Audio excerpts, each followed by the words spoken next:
Fala galera olímpica, beleza? Então vamos para mais um vídeo da série Rumo ao Ouro, agora de volta no meu quarto, a mesa já está um pouquinho diferente.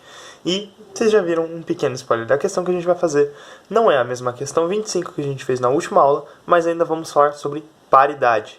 Então se liga, questãozinha na sua tela, essa questão é da prova de 2017, questão 25 do nível J, que é do primeiro e segundo ano, é uma questão difícil. Então se concentra que eu sei que você consegue. Paulo quer escrever um número natural em cada retângulo do diagrama ao lado, de modo que cada número escrito seja igual à soma dos dois números que aparecem nos retângulos logo abaixo do retângulo em que foi escrito o número. No máximo, quantos números ímpares Paulo poderá escrever? Agora que você já leu, já pensou, já tentou fazer com calma e de boa, já conseguiu, ou se não conseguiu, também não tem problema. Lembra aquele nosso combinado? Tentou aí uns 5, 15 minutinhos, né? Beleza? Então agora vem comigo que a gente vai ter a resposta, a solução desse problema. E se você leu o problema, você percebeu que a questão está falando bem explicitamente sobre paridade, né? Está perguntando quantos ímpares a gente pode ter na questão, né? O número máximo de ímpares que a gente pode ter na questão.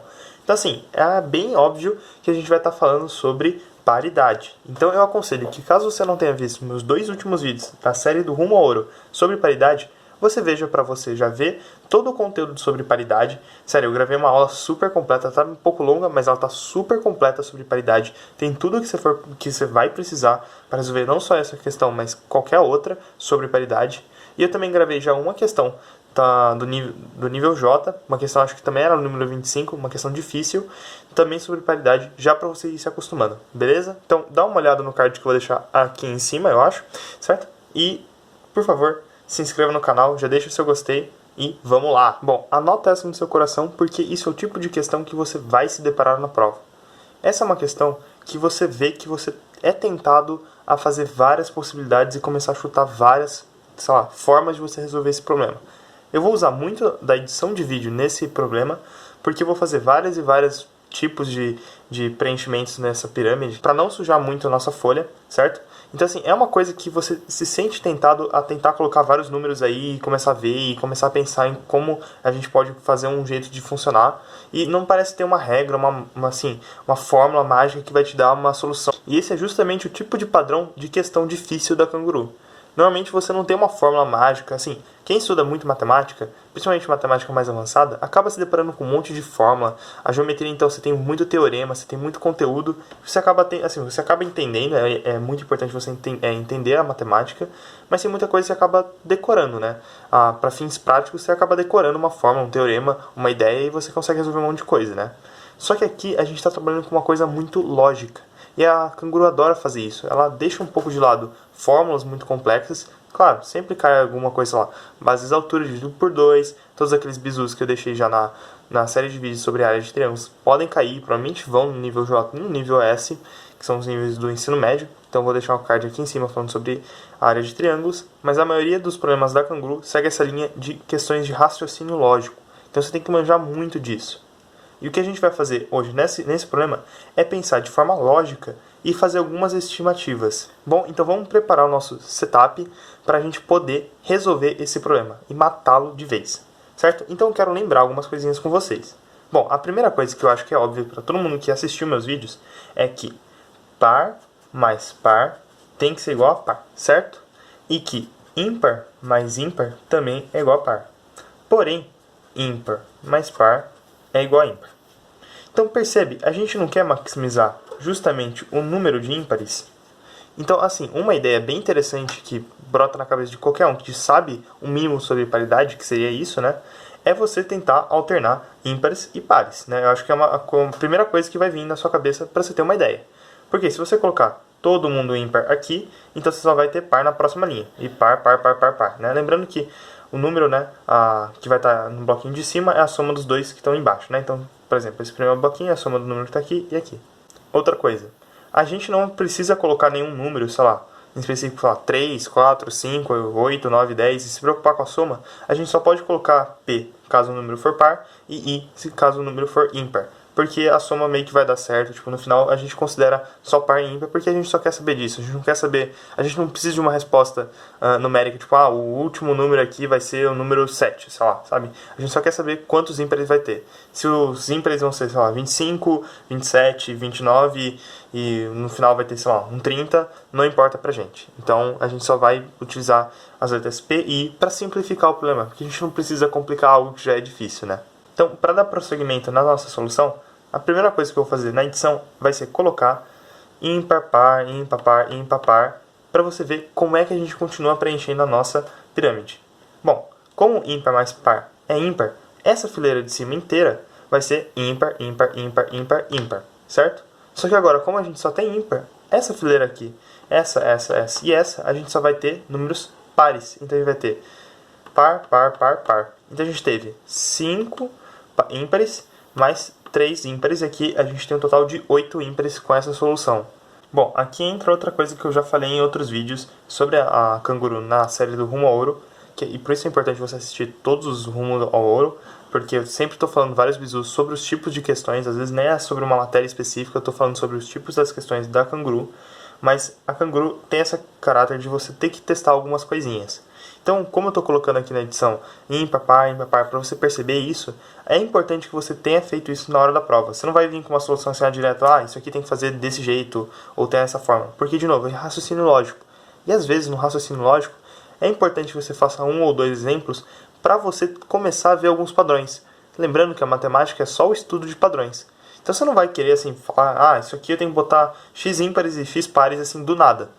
Você tem que ter alguma teoria por trás, ou então você tem que ter algum teste por trás para você ver, enxergar um padrão. Falar, então quando isso acontece, aquilo ali vai também acontecer. Então, nesse problema, você percebeu que assim, quando você for tentar fazer coisas muito simétricas, por ímpar, par, ímpar, par, ímpar, par, nessa primeira fileira, que inclusive tem um número par de casinhas, né? Então assim, ele meio que está te induzindo a você tentar testar esse primeiro caso, né?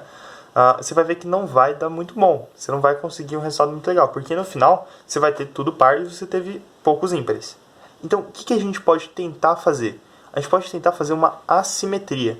E esse é um conceito bem interessante quando você tem que testar algumas coisas. Assim como eu falei, tenta primeiro, num outro vídeo, eu nem lembro qual, chuta primeiro um valor muito alto, depois um valor muito baixo, tenta tirar uma média aritmética aí, chutar um valor intermediário. Quando a gente tem que testar alguma coisa assim também, é um problema mais de lógica, não envolve tantos valores, tenta testar alguma coisa muito simétrica, muito bonitinha, e algo não tão simétrico, algo um pouco mais feio. E qual vai ser a nossa ideia? Bom, obviamente a gente quer gerar esses ímpares mais pares, porque eles vão gerar outro ímpar, certo? Então isso é bem legal. Só que a gente não quer gerar 2 ímpares um do lado do outro, porque senão eu vou gerar um par. Ou melhor, eu posso até gerar um par, porque eu preciso de um par para depois gerar um ímpar, né? Só que se eu gerar muitos pares, eles vão ficar um do lado do outro, aí eu só estou gerando par, e aí eu estou perdendo a chance de gerar um ímpar, certo? Então eu vou ter que, de alguma forma, equilibrar a quantidade de ímpares que eu coloco, suficiente para criar novos ímpares, sem que eu haja só ímpares. E para fazer isso, o que a gente pode testar? A gente pode tentar testar um outro padrãozinho. A gente pode testar ímpar, ímpar, par. Ímpar, ímpar, par. Bernardo, por que você está testando esse padrãozinho? Bom, se liga. Como eu expliquei, a gente precisa ter pares. A gente não vai conseguir botar só ímpares aqui, porque seria impossível, né? Até porque se a gente tivesse uma fileira inteira de ímpares, as próximas seriam só pares, que é o que estava acontecendo, esse era um problema que a gente estava tendo. Só que se eu botar muitos pares também, a gente vai estar perdendo o lugar de botar um número ímpar no lugar, certo? E isso não é legal. Então, com essa sequência, a gente espera que a gente consiga mesclar isso. Por quê?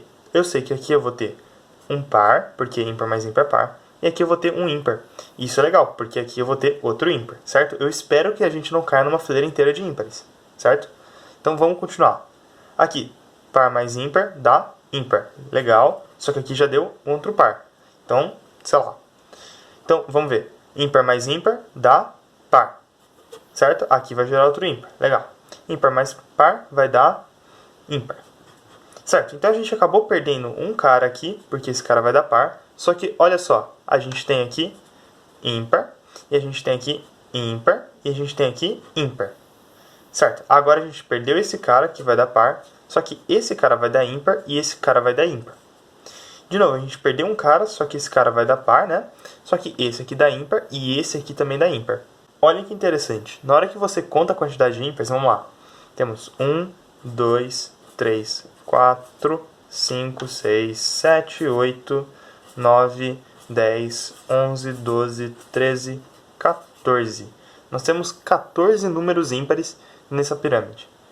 Não chega a ser o dobro, mas é quase o dobro que a gente tinha contado fazendo aquela coisa alternada, né? E se você olhou as alternativas e já olhou a solução, que eu sempre deixo aqui na descrição do vídeo, para você poder conferir o jeito que a Canguru resolve, que é um jeito um pouquinho diferente da forma que eu explico. Então, você já viu que a resposta de fato é 14 e que a alternativa é B. Só que eu quero me debruçar um pouquinho mais com esse exercício. Porque mesmo você lendo a resolução da Canguru, você vai ver que eles meio que chutam também a mesma sequência que eu chutei. E é meio que por conta disso. Eles dão até uma explicação um pouco mais embaraçada que essa. Falando, se você pensar nesse caso, isso vai acontecer, então vamos tentar essa, vai? Então é meio que a mesma coisa, certo? Só eles enrolam um pouquinho mais. Só que eu quero abordar com vocês algumas outras possibilidades para vocês verem e testarem e terem essa noção de paridade. Esse tipo de questão, pessoal, é o tipo de questão assim, que diferencia um aluno que treina todo dia e toda semana para uma Olimpíada, ou do que um aluno que, sei lá, estuda, é bom em matemática, estuda o conceito e tal, mas acaba não treinando, acaba não praticando exercícios olímpicos. Por quê? Isso é um exercício de noção, sabe? Então é como se alguém te perguntasse, sei lá, numa prova de física ou astronomia, falasse assim: a distância entre a Terra e a Lua, todo mundo sabe que é muito grande. Mas grande quanto? Grande, sei lá, a distância da 3 vezes a distância de São Paulo até Brasília, São Paulo até Estados Unidos, 200 vezes o raio da Terra, ou o suficiente para você colocar todos os planetas do sistema solar alinhados, sabe? Então assim, você tem que ter alguma noção.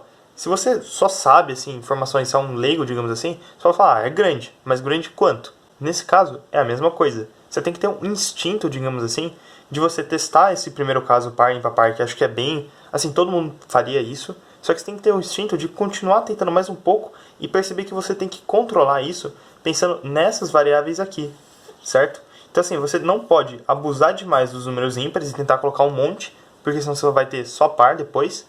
E você também não pode botar muitos pares para você ter depois ímpares, porque você não tem uma quantidade muito grande de casinhas, certo? Então você tem que maneirar, você tem que, digamos assim, colocar numa proporção boa, né? Para você não exagerar na quantidade de pares e ímpares. Eu quero fazer uma outra sequência só para acabar o vídeo e para você poder ver algumas outras coisinhas. Guarda esse padrão que a gente fez de ímpar, par, ímpar, par, porque ele normalmente é um padrão bem simétrico, um padrão bem legal. Só que também esse padrão ímpar, ímpar, par, ímpar, ímpar, par, ou então alguma coisa assim, sei lá, sim, sim, não, sim, sim, sim, sim, não. Esse tipo de padrãozinho assim, sabe, ele é bem comum em Olimpíadas, certo? Então assim, você tem que ter essas noções de padrões assim, mais ou menos na cabeça. Você adquire isso com a prática, com o tempo. Não espere tentar resolver as coisas de imediato, ok? Mas com o tempo você vai pegando isso e vai ficando cada vez mais fácil você enxergar isso. Você acaba tendo sorte de você fazer a questão. Bom, mas acho que o vídeo é isso.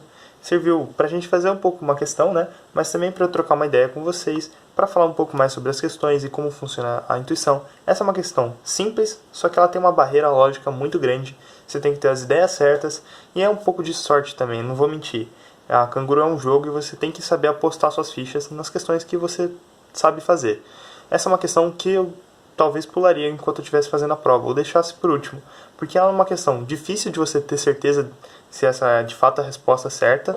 A gente tem que ter que confiar um pouco na nossa intuição e falar, essa é a resposta certa, e é uma aposta. Então, como a Canguru, você perde pontos caso você erre uma questão, acaba se tratando de uma questão de você saber o que você consegue e não consegue fazer. Bom, mas esse vídeo fica por aqui. Muito obrigado pela atenção. Espero que você consiga um ouro na Canguru. Tenho certeza que você vai muito bem nela. E valeu, falou!